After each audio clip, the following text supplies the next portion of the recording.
Hey, what's up, everyone? Ruben here, Kinder Dog PDX. We're going to be starting a new series of dog trainer troubleshooting. So basically, I'm going to be taking actual contact forms from actual people who actually contact us and troubleshooting the issues that they're having with their dogs. Um, we're going to do this here. So if it's helpful for you, I would save it, pause it, take some notes down. But my goal is to just give some insight into how we would problem solve these areas with people's dogs. So I'm going to get out of the way. I'm going to let you read this contact form with some bullet points that I've highlighted, and then we're going to get into it. So here it is.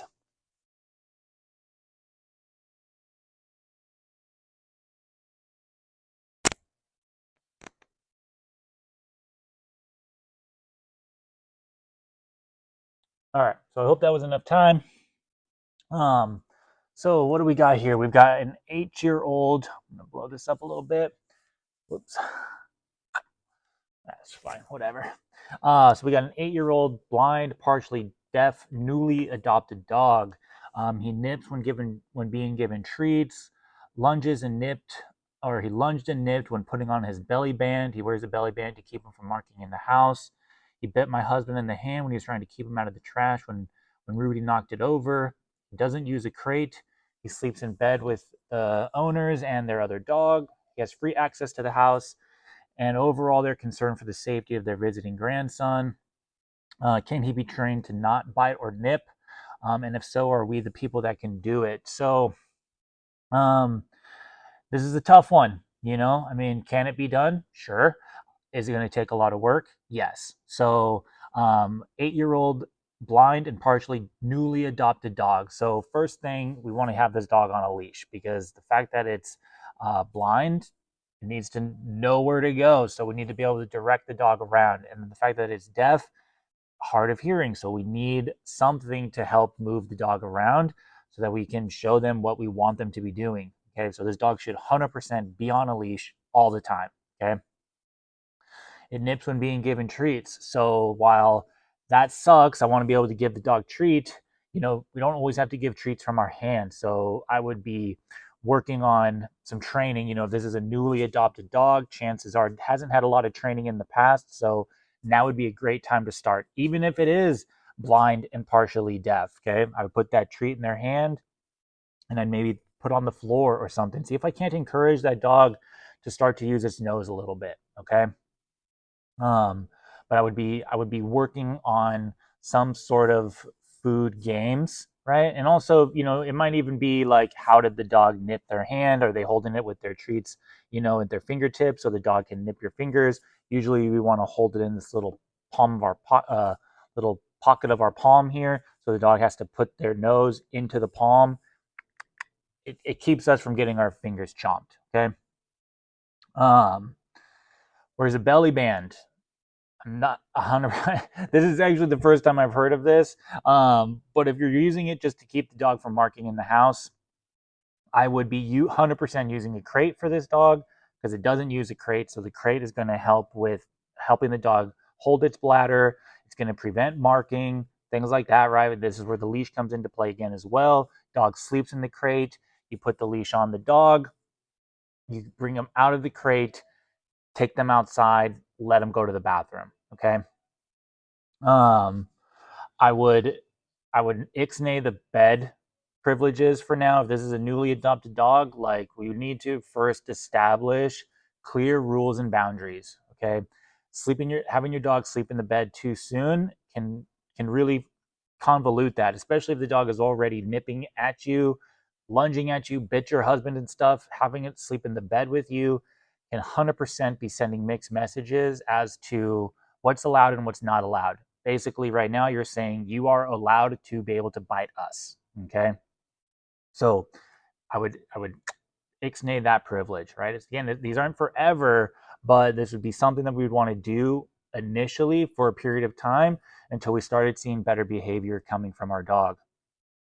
Um, Using the crate often, right? So you could think like a 1 hour out, 2 hours in sort of situation, especially with a brand new dog, and especially with a dog who has trouble with their bladder. So they come out for an hour, you do some stuff with them, train with them, walk with them, maybe play with them if they're into that. I mean, these things are going to be different for a blind dog, but like you we can figure something out on how to give this dog what it needs. Okay.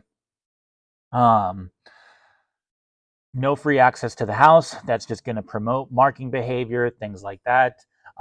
It can also contribute to anxiety inducing behaviors. It gives the dog a bunch of options to be able to do whatever the dog wants. Okay. um the leash is going to help with the dog knocked over the trash can, right? So we just need to have better management inside the house. All right. And this isn't forever, but again, it's for a period of time. We need to build a baseline with our dog, and then we can have structured free roaming time where I'm actually monitoring the dog and supervising what they're doing. So then I can coach them and let them know, hey, don't go to the trash can, move them away from that. But we need to have something to be able to actually convey that message, because us talking at the dog isn't going to do anything for them, especially if they're partially deaf. Okay. Um, you're concerned for the safety of the grandson. Can Rudy be trained to not bite or nip? So, I mean, this is another just a management issue, right? The dog isn't here for your grandson. So that's number one. Um, I would just be managing their interactions. Maybe it's the grandson's outside playing in the yard, and I'm going to be walking my dog around, just like having them coexist, having Rudy understand, hey, there's this child over here, and they're not going to bother you or pester you or anything like that, because we don't want to put Rudy into a position where he feels like he might have to correct the little boy or something like that. Okay. Utilizing that crate when they're over, like they don't need to be best friends right away. This is a mistake that people make all the time, is they want their dogs to be best friends immediately with friends, family, neighbors, children, grandkids, this, that, and the other, their own kids, and this is where problems start. So like first build a healthy coexistence where they can just be together and they're fine, and then you can start to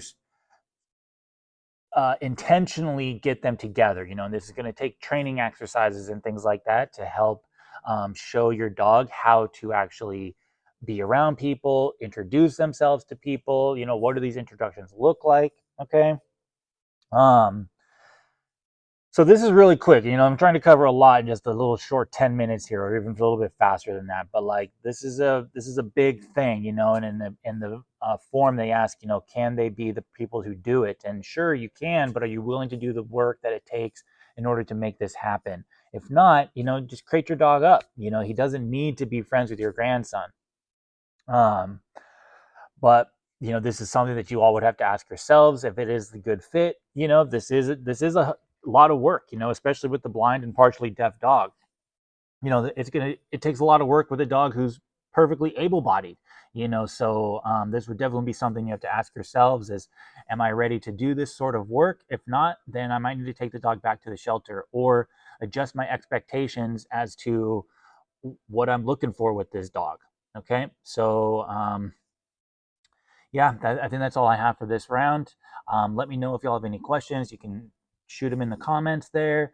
But again, if this is helpful for you, definitely save the video, like it, or I can't really think of what you can do on TikTok here. Pause it to take some notes. But yeah, this is what I would do. All right. So we'll see you at the next one. Bye.